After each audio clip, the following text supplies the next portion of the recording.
Donc, au banda carrière, ça, il y a 5000 places. Au BTT. À l'époque, dans ces livres, ça arrive à moins de 5000 places. Moins de 5000 places. 3000 à 3500.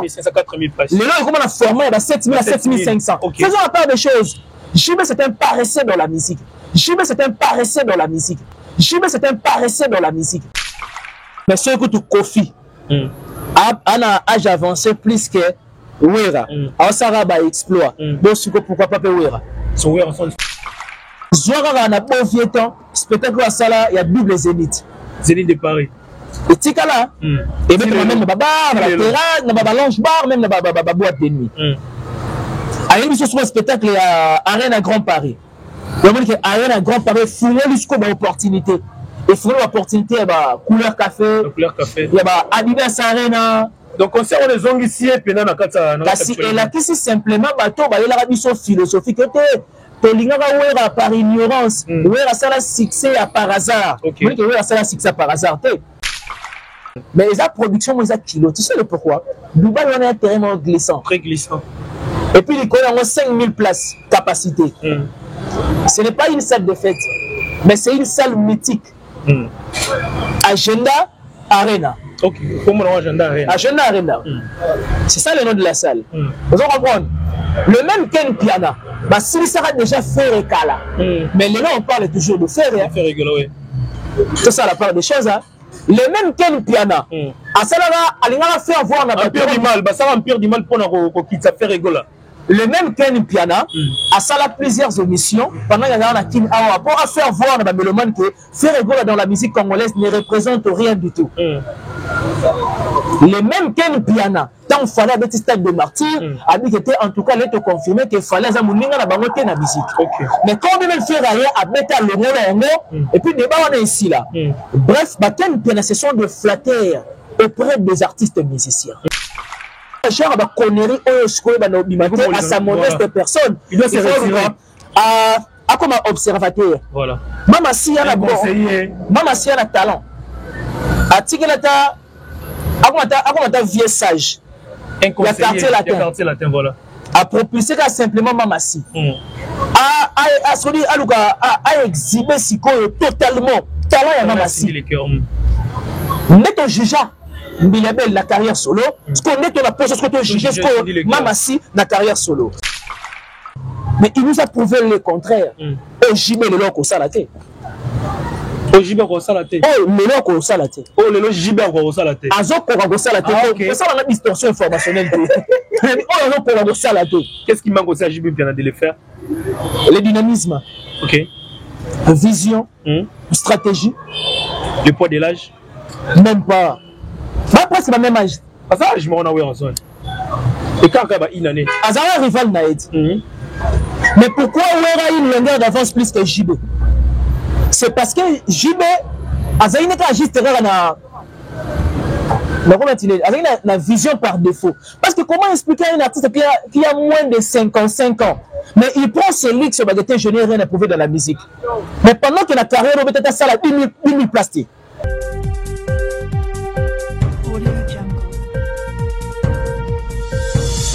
Salut très chers internautes, vous qui suivez de partout à travers le monde, vous êtes bel et bien sur JB Officiel Télévision. En tout cas, merci pour la confiance, merci pour la fidélité. N'hésitez pas à rester branchés, scotchés et donnez-nous la chance de vous informer, vous ne serez pas déçus. Voilà, l'actualité oblige, déjà vous savez très bien. Soirée Lipanda avec Perego, les gars, qui tellement qu'il faut qu'on va en parler parce que moi, je crois que quand tu as belé, moi, polémique, ils ont belé, donc, on a un plateau, mais on aussi, bah, dire, il y a quelqu'un qui en a, il fallait pour pas, après dire déjà shit, il a fallu pour pas 2025-2026. Est-ce que cette année, c'est une année sabbatique pour Fali pour pas, on va parler tout au long, il y a émission, on va toucher aussi, tranquille, nous avons réuni entre Maman Biliabel, on a Kofi, Olomi. Mais avant cela, je voulais tout simplement dire merci comme ça, à exaucer mise au nouveau papa, hein, les nouveaux papas. Et pourquoi pas aussi dire félicitations à Monsieur Freddy Babaka, hein, les mariés, messieurs les mariés, les silencieux, la passion beauté. Pourquoi pas dire aussi merci à la fondation Junior Babaka. Là, je vois Yémaro Junior Babaka, la peau blanche. Bon séjour à Kinshasa, Madame Mouli, bon rétablissement à vous. Et pourquoi pas aussi saluer Monsieur Cicéron et les autres membres de la fondation. Voilà. À ma gauche, lui, c'est les positivistes. Il y a une photo, moi, sur la il ne va pas changer. Ah, mais non. En tout cas, ça fait tellement longtemps. Mais donne ma les positivistes. La Sepelagana Biamatiti. Bonjour à toi, bon début de semaine. Ça fait tellement longtemps. On est là, oui. Sauf que la concentration est un moment, ça fait du bien. Pas de choix. Mais sinon, on tient les coups et puis on observe la vie positivement. Ok. Donc voilà. En tout cas, c'est ce qui veut dire qu'analyse les vraiment qui comme toujours. Déjà, par l'actualité, faire rigoler la Jésus de Nyon, ça s'est produit l'autre fois à Carridge, ils ont une salle, malgré ça, on a une salle de fête. Mais quand même, on a tous vu que, certes, concert les gars qui tombent au Moni, va projeter ma image encore en photo et en plein concert, entre autres, il a fallu pour ils ont créé polémique déjà. Qu'est-ce qui s'est passé en fait? Déjà, non. Déjà, au départ, il faut le dire, hein. Moi, je pense que faire n'a fallu un problème. Tu es sûr? Et ça, juste que les fans, balingara ko laisse biso moi poto mai ya mbula et créer na se ya mabele et puis baluka ba laisse biso wango. OK. Mais dans temps réel, parler de la rivalité, là au moins on peut se convenir. OK. Mais qu'on parler de moi rancune non que faire vraiment on a fallu. Si tel était le cas, je ne pense pas qu'il y a une émission précédente au faire autant ça la roue autant comme qualité. Voyez-vous? Donc déjà voilà. Déjà le fait autant combo a fallu na ba émission et là sa grandeur d'esprit et là ça que parlons de la concurrence loyale dans la musique. Okay. Là, moi, que nous sommes partants à approche. Mais peut-être même si on a pour se faire un délit. Ah bon, il fallait. Ah, ça la moitié. Si on peut se faire un délit, à ta faire, on ça la moitié. Voyez-vous? Et ça, juste basé sur un visage emblématique, la culture, positivement, tout bonnement, et de temps en temps, te féliciter à Bango. Mais seulement, il y a déjà la prestation dernière, il y a Ferregola, qui est la posta qui n'a l'aide de mire photo, il y a Fali, et ça qui soirée Lipanda. Ok. Voyez-vous? Donc la soirée Lipanda, c'est tout à fait normal. C'est la du Congo. Il y a une couleur moroboye. Il y a grandeur d'esprit du côté ferré. Que ce soit une salle de fête, que ce soit une la salle de fête, mais le plus important, prestation et les gars vraiment impeccablement bien, faire à donner le meilleur de lui-même, et puis à interpréter même dans mon pas, ma petite n'a pas à confier le donc, dans le barango de temps en temps, que faire hasard artiste et interprète. Ok. Artiste et interprète. Voyez-vous, à ça la Carlito, à ça la Papa Wemba, à l'un de moment de mea culpa, à Zoa Papa Wemba, Moinda. C'est ça faire. Il y a une soirée Lipanda morobo na pojetan awawa. Et ça sur un espace n'ango awa, c'est pas moi sur un site français, sur ça na Azoa Pépé Calé à Papola Pépé Calé. C'est ça la force de faire. Vraiment.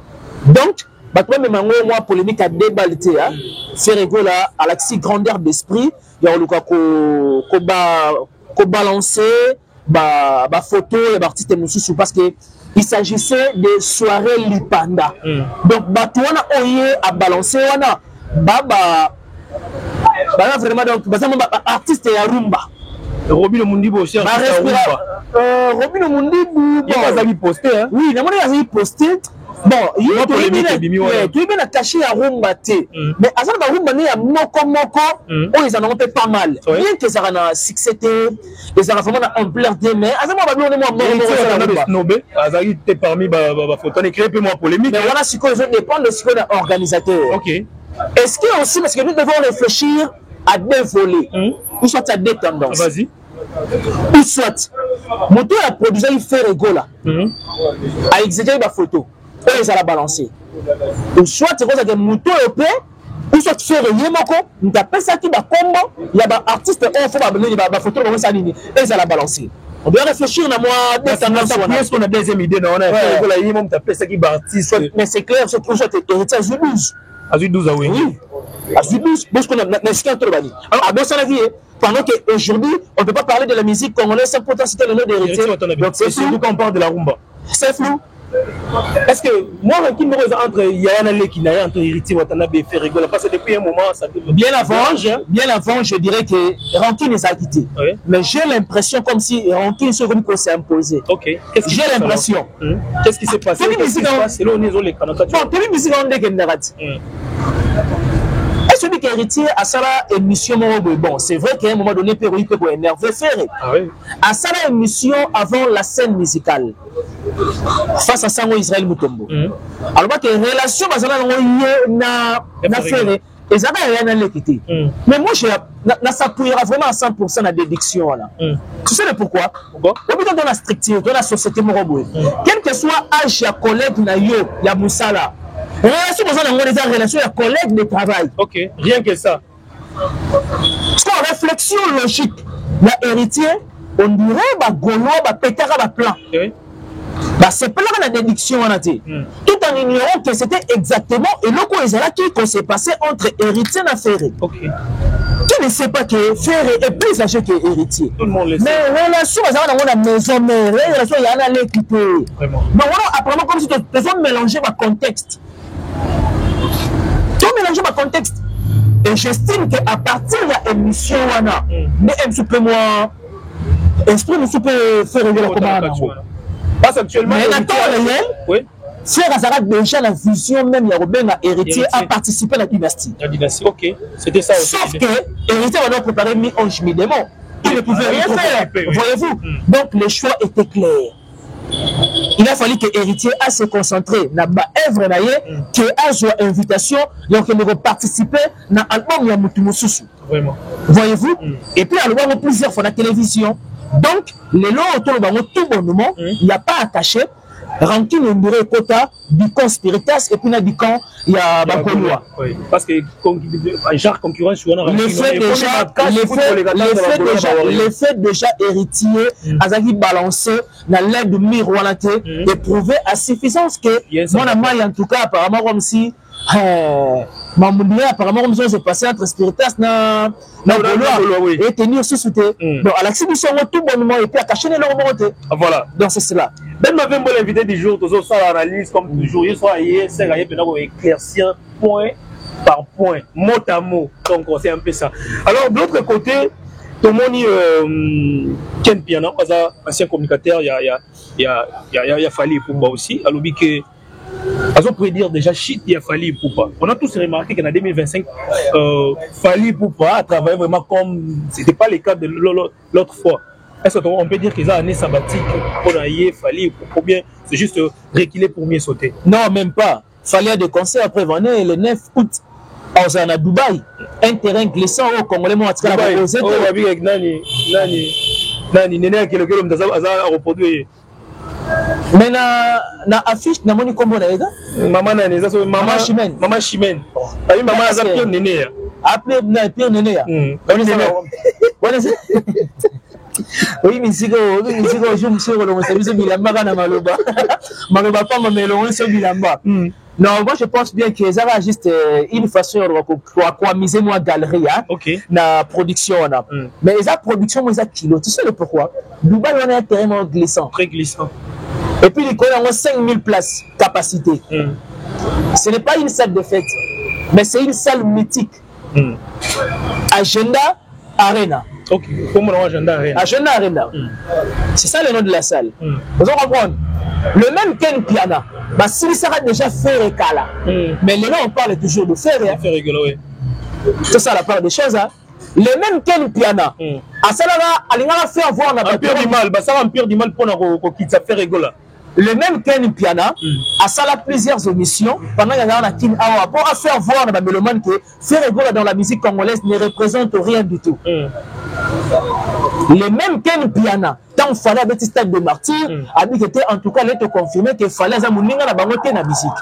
Mais quand même faire rien, à mettre le rôle et puis débat on est ici là. Bref, Ken Piana, ce sont des flatteurs auprès des artistes musiciens. À flatter a fallu. Et les lots est tourné dans le vinaigre, basé sur ensemble. Et il y a combien de choses qu'on a flatté si on fait faire pour faire voir la faire qui était fallu à Sili, si on est les arènes, il y a faire. Tu trouves quand même que ce sont des chroniqueurs, des journalistes flattés. Automatiquement. Mais il faut tenter vraiment. Donc, le vrai sens du terme. Fallait un concert en Angola. Donc, ça prouve que Ken Piana, Azamuto, n'a temps réel. Bato balandaraye, bape ça y confiance, à quoi changer la temps, à changer l'après-midi, à changer peu na soir. Donc moi j'estime bien que fallait faciliter, mais seulement à mi pesa mingi. Est-ce que fallait travailler? Est-ce que fallait 2025, toujours à 2022. Si tu remis 2025, fallait bosser dire. Ça va trop dire. Bosser dire. Et puis à tirer écart la génération actuelle. Il a même risqué. En 2020, il y a en fait encore arène à il y a 20 000 places. Et quelqu'un pareil de l'Ingolongo, les gars, sur scène, car à tout bon moment, à méchanceté en gratuite. Vraiment. On est Congolais Balobara. Moi, je pense bien qu'il a beaucoup donné et seulement, à ça, ce qu'on compte faire, pas tout. Mais entre-temps, il y a mon père, à la date, il y a un terrain où il est glissant. Entre, donc il y a Dubaï. On parle de Papa Wemba à Kenya, Japon.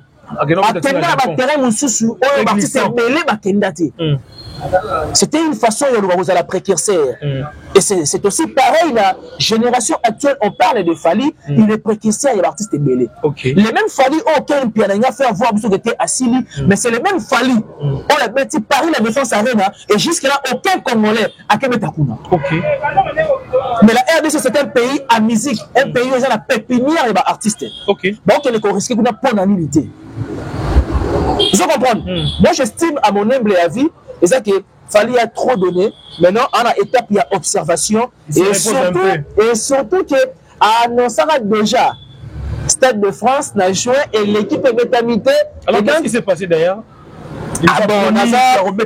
Stade de France, producteur Bazo est là.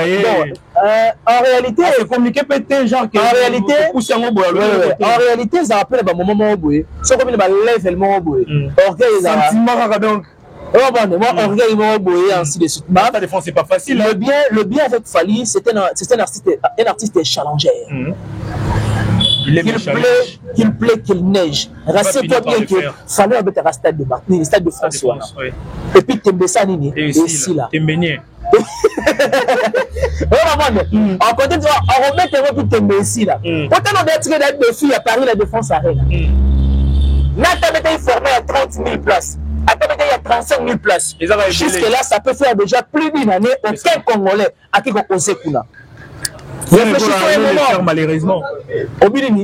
Allait le faire, mais malheureusement. Donc, on allait passer. Voyez-vous? Donc, c'est un artiste aujourd'hui, on méritait bas respect parce que à qui on osait, jusque-là, aucun Congolais à Kebeta. Et il y a vraiment merveilleux de voir qu'au fur et à mesure dans l'hippodrome de Vincennes. Mais dommage, ça n'a pas tenu l'œil de mes attentes avec les producteurs. De toutes les façons, je ne suis pas la personne la mieux placée à fournir des explications. Mais tu à éclaircir.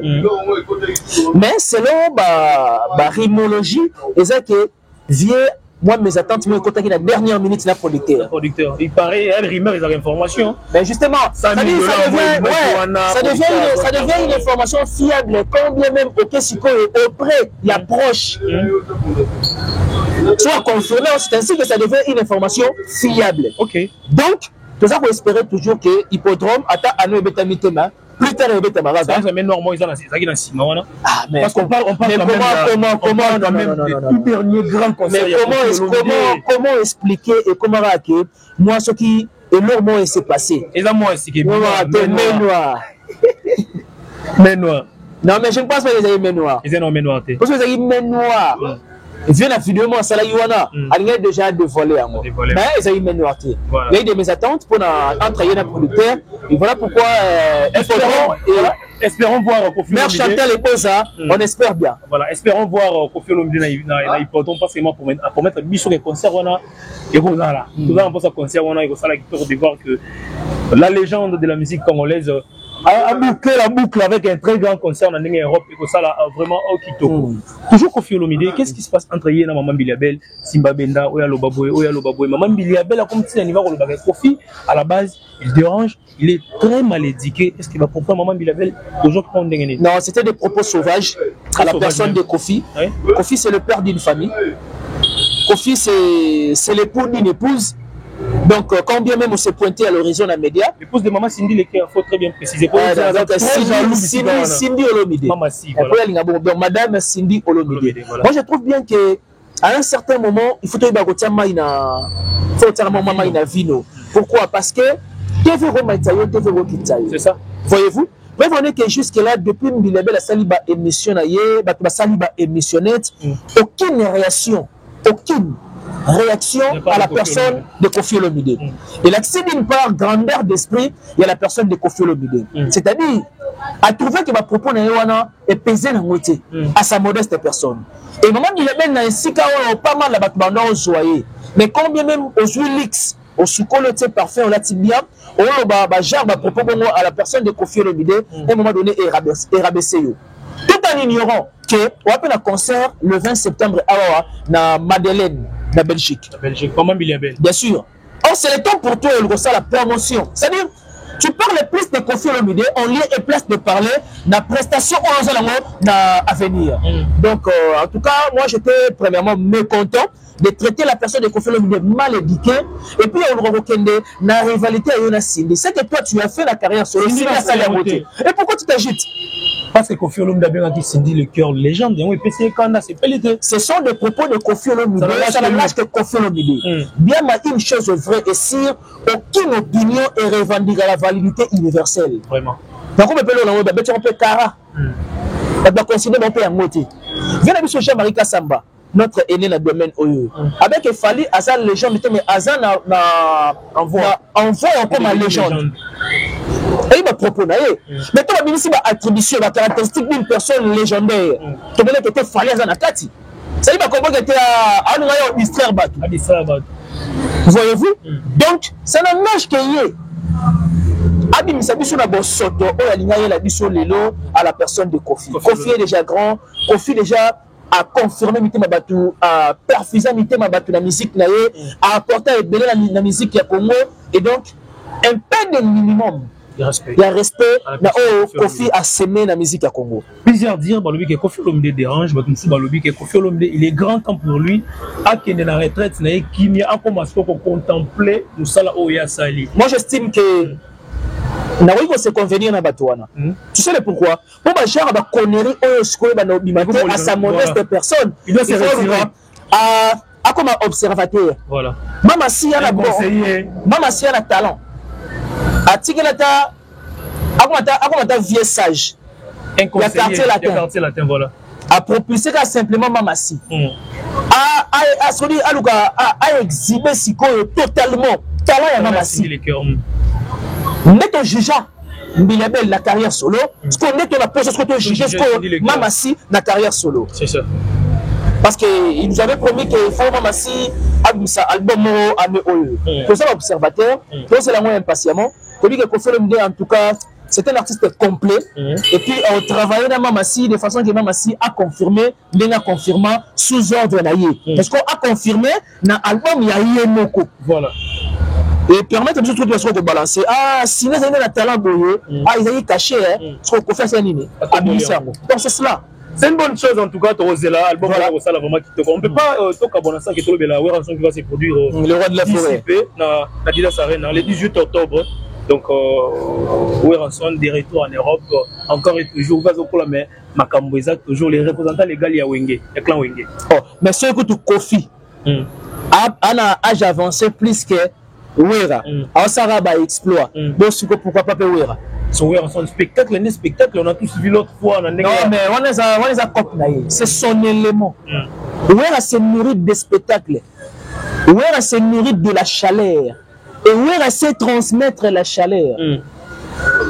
Un fin stratège.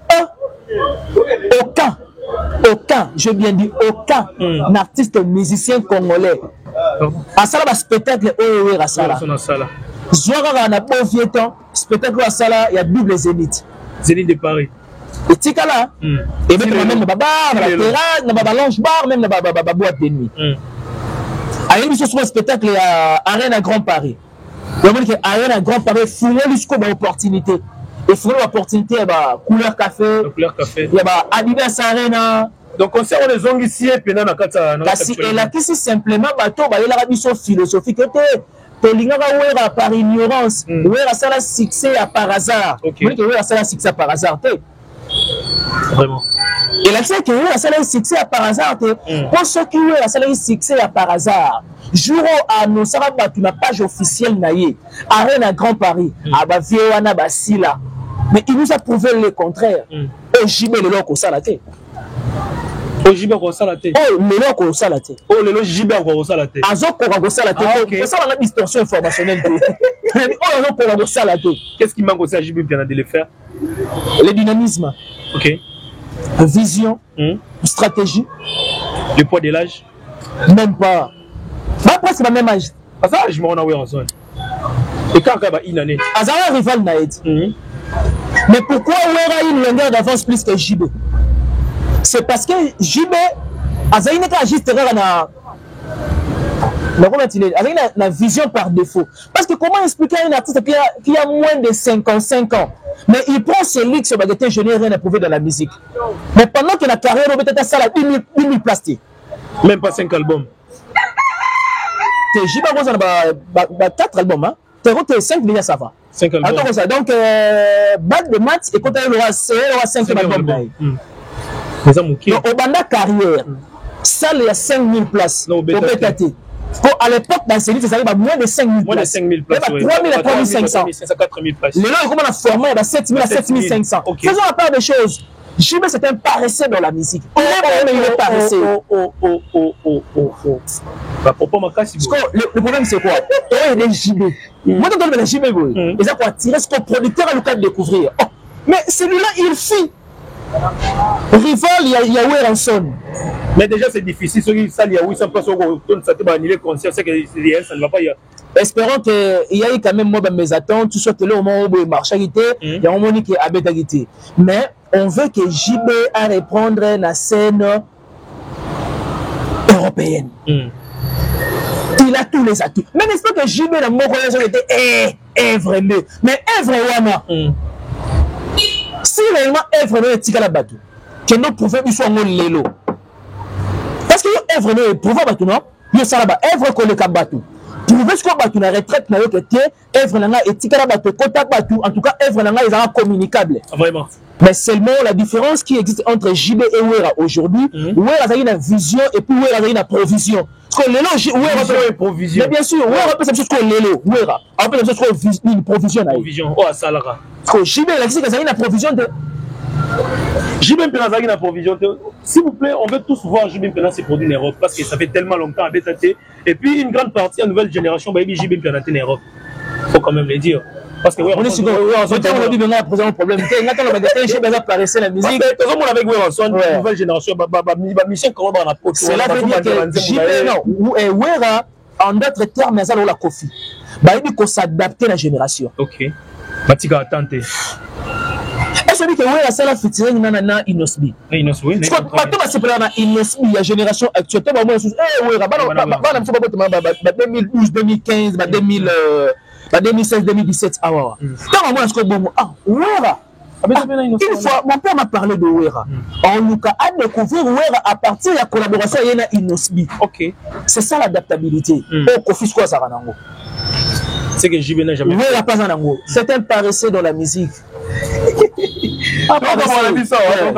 JB a paressé. Et même Weranson a évoqué a vu décision quand même. Est-ce que Weranson a compté parmi les artistes qui ont presté dans le festival de la musique, festival mondial de la musique et du tourisme? Oh, il a parlé du pays. Ah, ok, déjà, il est compté parmi les artistes qui ont presté. Les jeudis, on met à jeudi, hein? Ok, les mécaniques, c'est fallu pour pas. On va comprendre. Oui.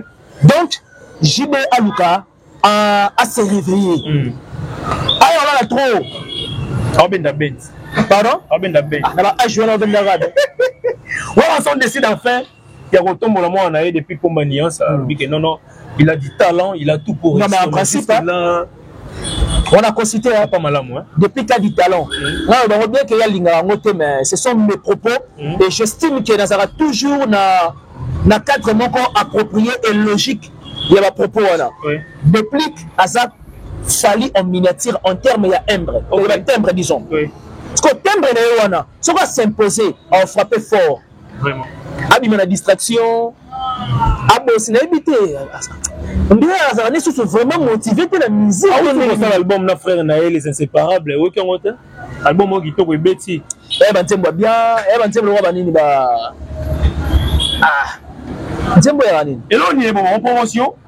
Quand tu fais la promotion, bah 500 presse. Bah moi le qu'on a besoin il est qu'on a la tête ou comment. Ça peut être que nous y moi autobim ça comme non goûter Betty. Ah je suis sur l'obligation le. Trois sur une troisième borandem te. Ça va comment Fabrice depuis un moment. Il faut le gars renouveler spirituellement. Spiritualité qui tient. Le gars renouveler spirituellement. Depuis un moment, oui, certes, ils ont raté à chaque fois. Mais cela ne veut pas dire que tu sais que Fabregas a renouvelé spirituellement. Cela fait de Fabregas le moindre, non. Fabregas a une carrière au Congo et Bossanati. Fabregas a une carrière au Congo et Bossanati. Il a des chefs-d'œuvre. Vous comprenez? Mais seulement il y a un monde sans esprit. Mais Fabregas a un tout le monde a la musique a joué succès si c'est la scène accueilli. Ah ça va bien sur la JBT. Ana nous j'aime. Trop j'aime. Mon concept de pensée avant fleur d'âge. N'est-ce pas Fabregas Azali? Vraiment. Donc à l'occasion ça plus encore davantage d'énergie. Succès planétaire. Et je vais dire le livre Fobo. Je rythme le livre Fobo. Ça veut dire que ça fait un Fali Pandi Nicolo. À un certain moment, on parlait de Fali et Fabregas. Faire le PM, je peux pas noter un autre de côté. Parce que faire le PM, à un certain moment, après, il peut moi pédale mon robot. À ça, il est pour mieux sauter l'autre, mon fruit en haut. Fabregas peut, Azon appelle sur la reculer pour mieux sauter. C'est ça. Depuis qu'Azan vraiment un talent. Déjà, je rappelle qu'on va prendre invité à Adidas Arena. Ou soit, Azan a un problème, il y a promotion. On a un problème, il y a communication. Mais je suis sûr certain qu'avec partenaire Nicolas Mokondi. Il a du talent.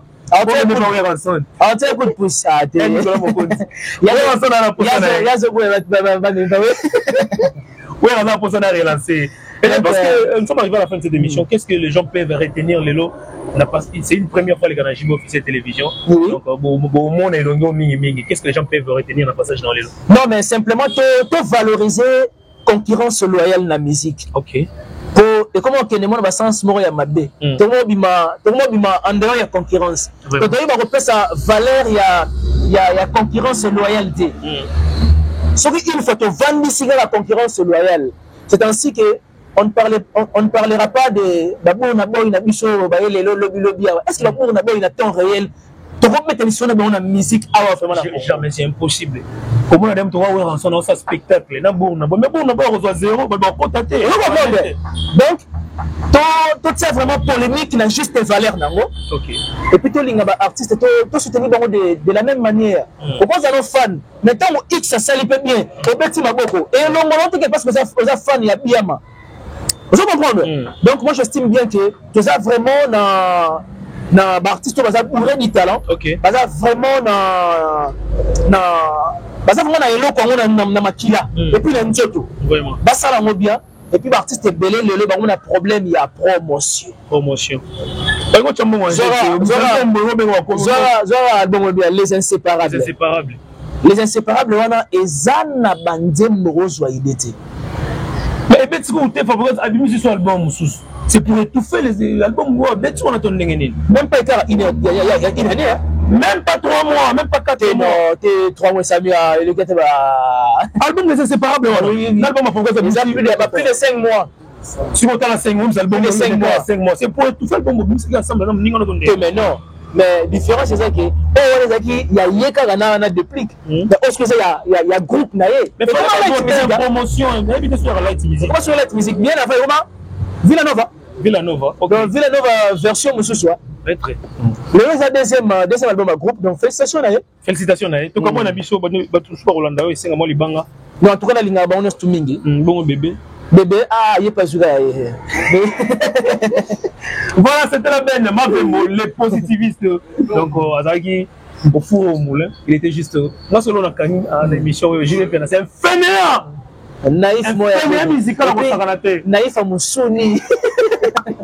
Merci à la Fondation Junior Babaka pour l'émission, pour partager l'émission.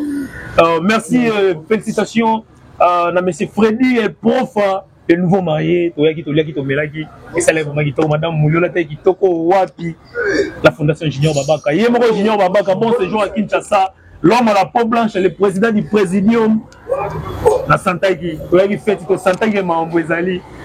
Bon séjour à Kinshasa. Joyeux anniversaire à toi, Marina Misenga. À la peau blanche, Marina Misenga, joyeux anniversaire à toi. Pourquoi pas aussi souhaiter joyeux anniversaire à Loriana Bokando. Loriana Bokando, Yashikito, mon ami. Depuis Palais, n'a pas suivi le mot. Le anniversaire, tu Gaga Juma iPhone, bon séjour à Kinshasa. Bon retour à Kinshasa, Gaga Juma iPhone, les représentants légaux de la marque Pomme ici à Kinshasa. Bon, t'as l'émission pour partager l'émission. Si Jésus ne revient pas ce soir, tu as un lobby pour informer Bino actualité musicale. Au revoir.